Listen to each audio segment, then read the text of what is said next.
आदरों सम्मान के योग इंडियन नेशनल लोकदल पार्टी के प्रदेश के अध्यक्ष पूर्व में रहे मंत्री चौधरी रामपाल माजरा जी, पार्टी के राष्ट्रीय संगठन सचिव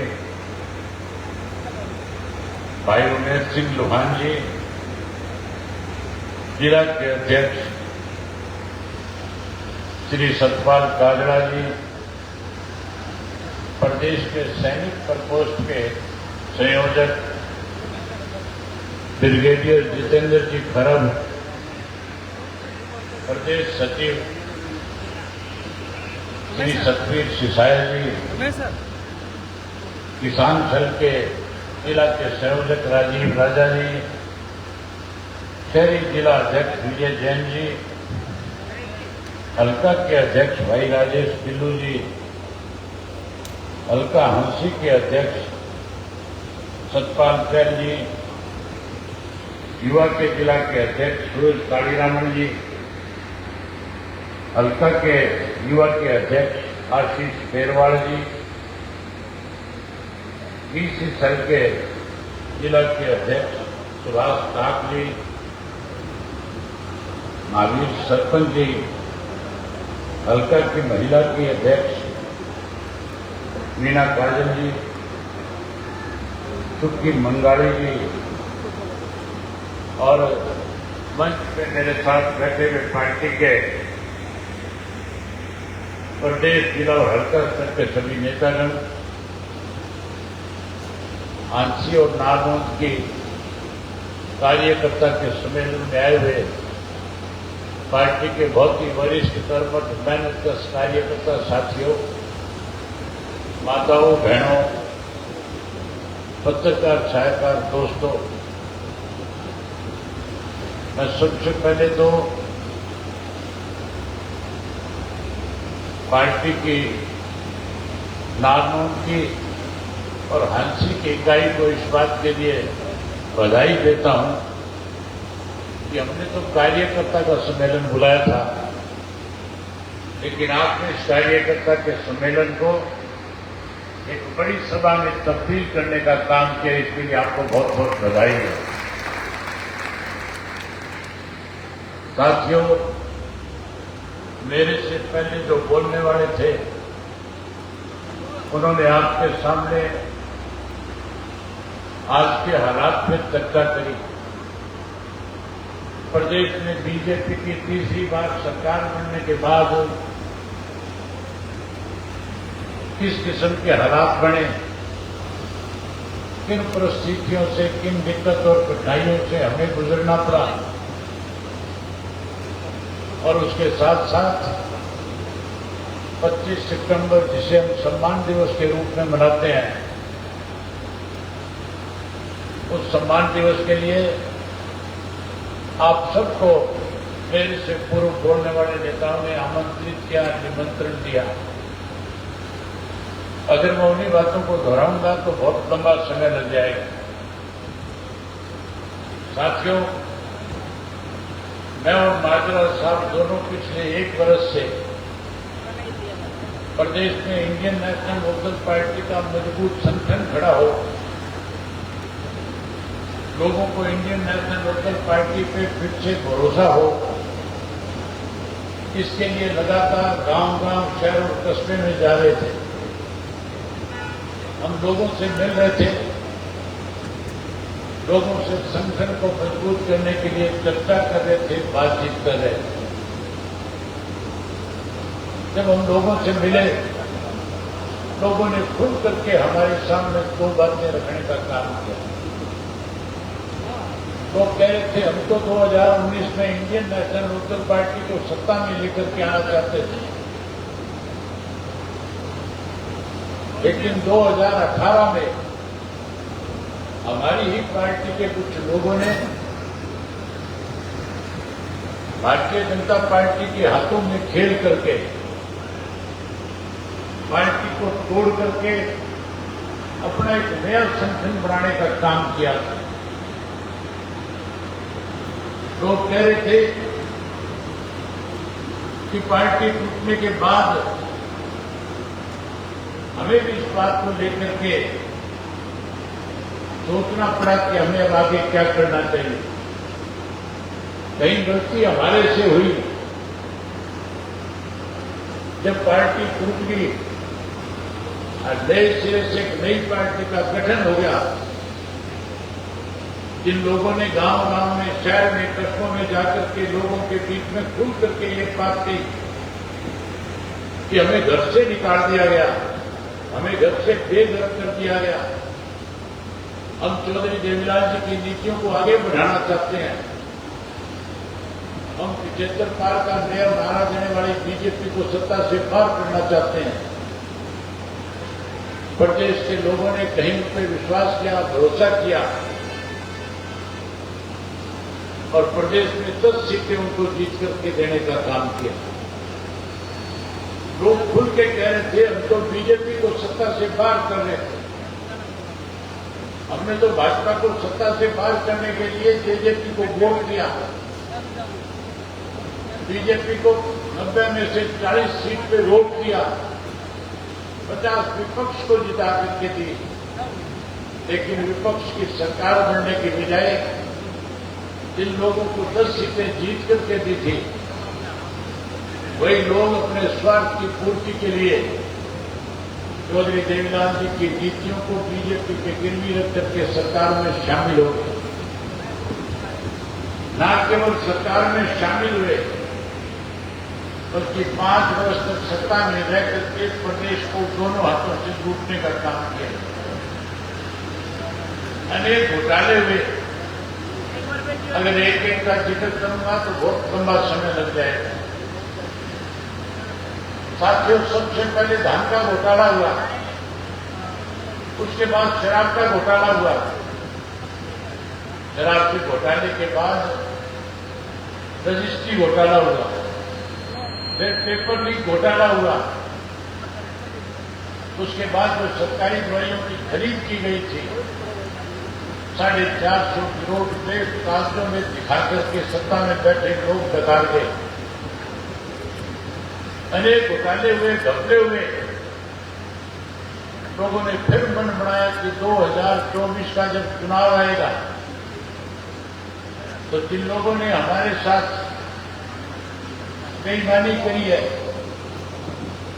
जिन लोगों ने कहीं ना कहीं हमें बरगलाने का काम किया है,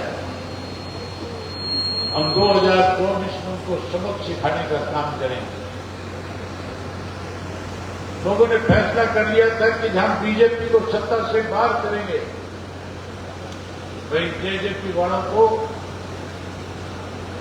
10 सीटें जीत करके डीसी को धरातल पे जाकर के खड़ा कर देंगे।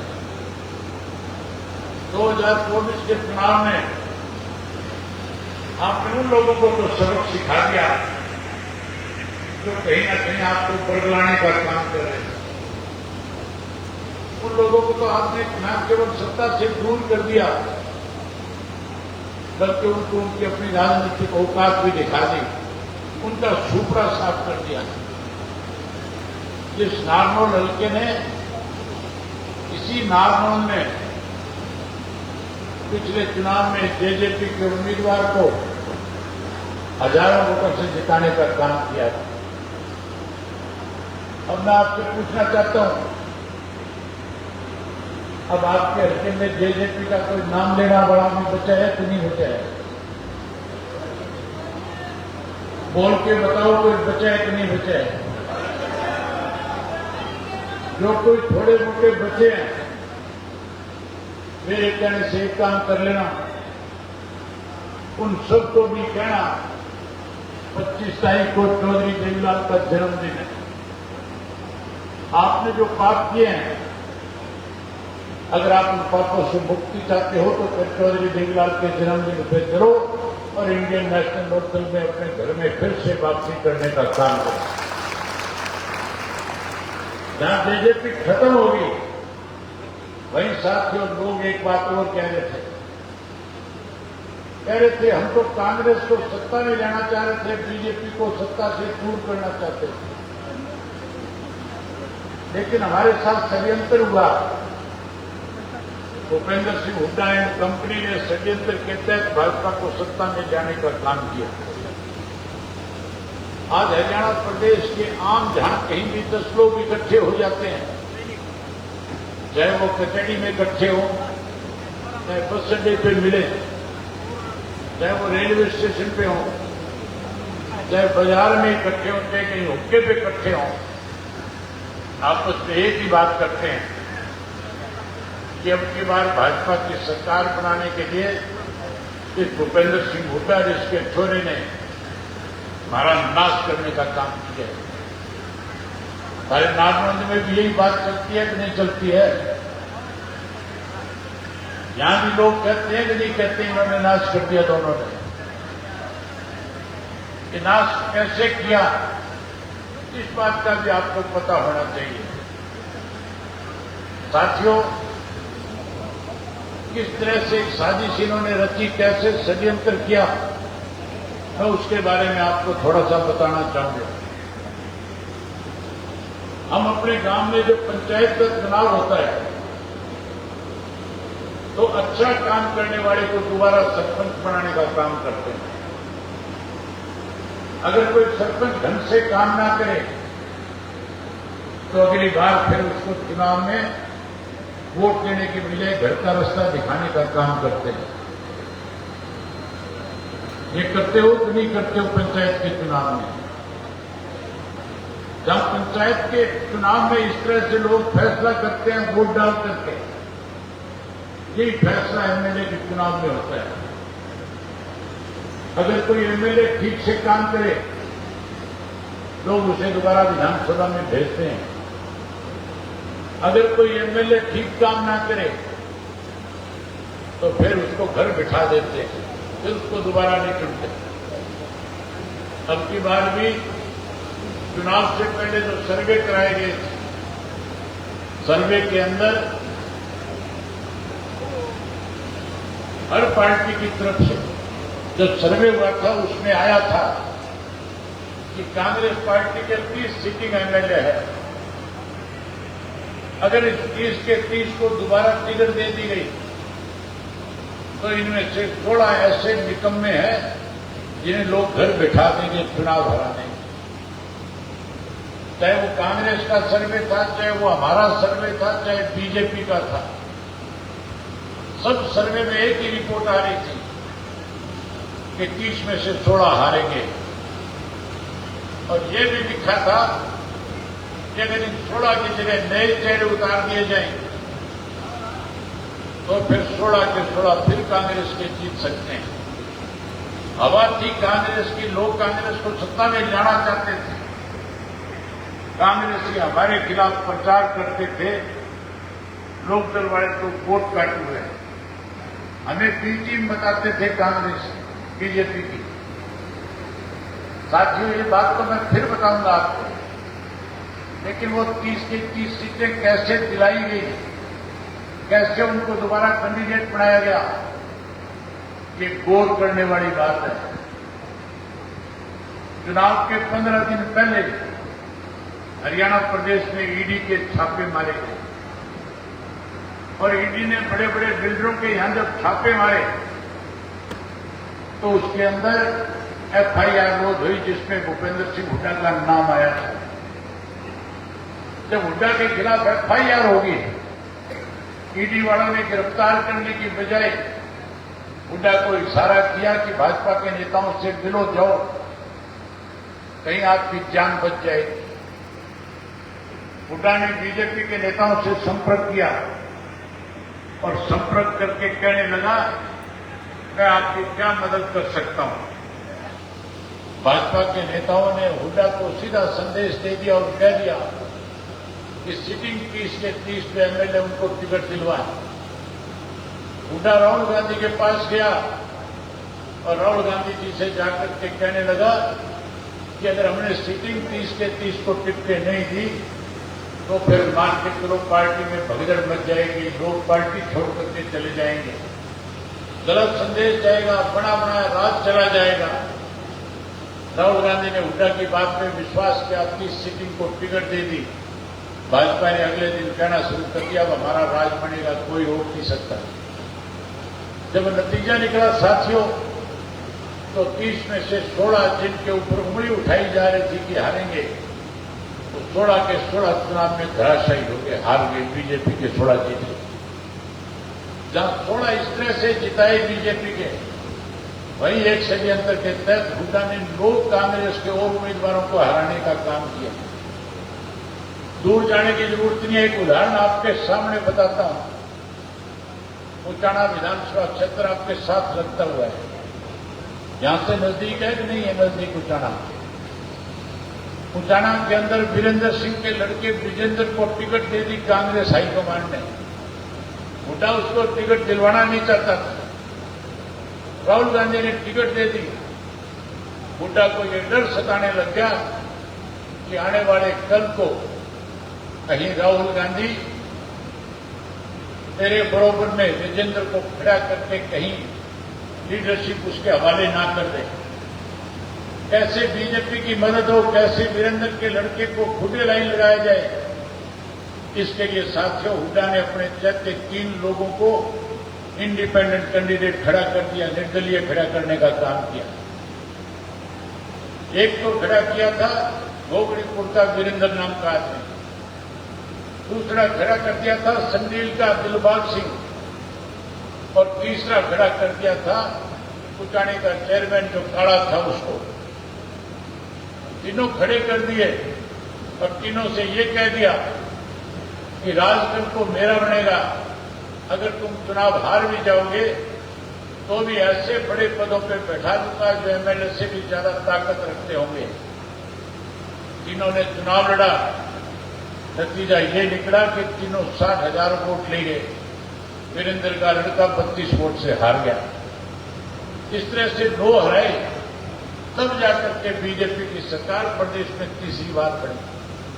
हम आपको कहते थे कि हुड्डा बीजेपी के साथ मिला हुआ है, आपको हमारी बात में विश्वास नहीं होता था। लेकिन अब हरियाणा का बच्चा ये बात कहता है, बच्चे को ये बात समझ में है कि भाजपा की तीसरी बार की सरकार हुड्डा के षड्यंत्र के द्वारा बनाई गई है। हुड्डा हमें वोट काटू कहता था। साथियों, इंडियन नेशनल लोकदल पार्टी का कार्यकर्ता वोट काटने वाला नहीं है। हुड्डा को इस बात का डर था कि लोकदल का कार्यकर्ता अगर फिर से इकट्ठा हो गया तो कांग्रेस पार्टी को सत्ता से बहुत दूर ले जाने का काम करेगा। इस डर के मारे लगातार प्रचार करता था कि वोट काटने वाले लोग हैं। हम वोट काटने वाले नहीं, हम तो कांग्रेस की गांध काटने वाले लोग हैं। हमने एक बार नहीं, इस प्रदेश से 4 बार कांग्रेस पार्टी की गांध काटने का काम किया है। याद करो साथियों, सन 1977 में कांग्रेस पार्टी का राज इस प्रदेश में होता था। चौधरी देवीलाल के नेतृत्व में लड़ाई लड़ी जनता पार्टी ने और कांग्रेस पार्टी को हरियाणा प्रदेश से सत्ता से बाहर कर दिया था। उसके बाद सन 1987 में जो कांग्रेस की तूती बोलती थी, उस वक्त फिर न्याय युद्ध चला करके कांग्रेस को सत्ता से बाहर इंडियन नेशनल लोकदल पार्टी ने किया।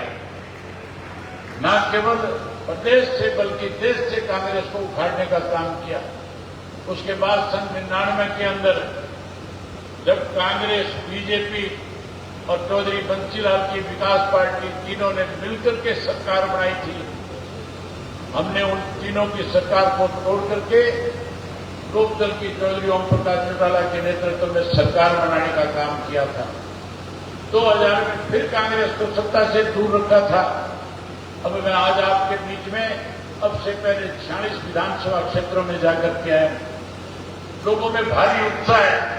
हमारी पार्टी का कार्यकर्ता जो किसी वजह से हमें छोड़ करके चला गया था, आज नए सिरे से फिर संगठित हो रहा है, फिर इकट्ठा हो रहा है। आज जो ये हजारों की भीड़ कार्यकर्ता के सम्मेलन में जो आ रही है, इस बात पे वोट लगाने का काम कर रहे हैं कि आने वाला कल इंडियन नेशनल लोकदल पार्टी का है। जो हमें वोट काटने की बात करते थे, हम इकट्ठे होकर के 25 तारीख को चौधरी देवीलाल के जन्मदिवस में रोहतक में जाकर के जहां हुड्डा को सत्ता से दूर करने का काम करेंगे। साथियों, 24 तारीख को हमारी मीटिंग थी कैथल में। उस मीटिंग के अंदर जब हम ये फैसला ले रहे थे चौधरी देवीलाल जी का जन्मदिन किस जिले में मनाया जाए, रोहतक के पार्टी के पदाधिकारी कार्यकर्ता मेरे सामने आकर के खड़े हो गए। कहने लगे अब की बार हम मनाएंगे। मैंने उनसे पूछा आप ऐसा क्या करोगे? कहने लगा जिस हुड्डा ने चौधर का नारा देकर के कहीं हमें बरगड़ाया था, हमारे साथ धोखा किया, हम उस हुड्डा को यहीं ललकारने का काम करेंगे, यहीं सिरान काटने का काम करेंगे। आप हमें जो सर का जन्मदिन मनाने दो। मैं आपसे निवेदन करने आया हूं कि अगर आप चाहते हो कि आने वाले समय में इंडियन नेशनल लोकदल पार्टी सत्ता में आए और हुड्डा और कांग्रेस पार्टी जो है वो सत्ता से दूर चली जाए, भारतीय जनता पार्टी सत्ता से पार हो जाए, तो फिर 25 तारीख को इतनी बड़ी संख्या में आज यहां आए हो, अपने साथ 5-5, 10-10 साथी और लेकर के हजारों की संख्या में रोहतक पहुंचने का काम करना। आओगे रोहतक में? साथियों, जब आप रोहतक आओगे तो मैं एक जिम्मेवारी इस उम्मीद की लगाने जा रहा हूं। आप लोगों को साधनों की चिंता करने की जरूरत नहीं है।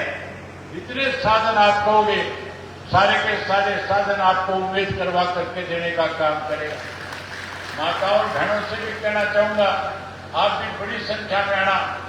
आप बहुत बड़े 50-30 आप मतदाता हो, आपकी ताकत बहुत बड़ी है। आप भी ज्यादा से ज्यादा संख्या में आना। आपके लिए क्रूजर गाड़ियों का इंतजाम उम्मीद करके देगा। आप क्रूजर में बैठ करके आना, आपके लिए बसों का इंतजाम करके देगा, आप बसों में बैठ करके आना।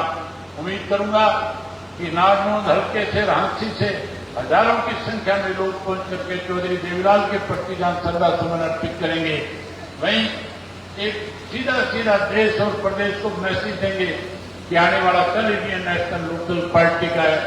आने वाले समय में सत्ता पे काबिज इंडियन नेशनल लोकदल पार्टी होने जा रही है। यही बात आपसे कहकर के आपसे इजाजत देना चाहूंगा। आप सबने मेरी बात सुनी, आप सबका बहुत धन्यवाद। जय हिंद, जय हरियाणा।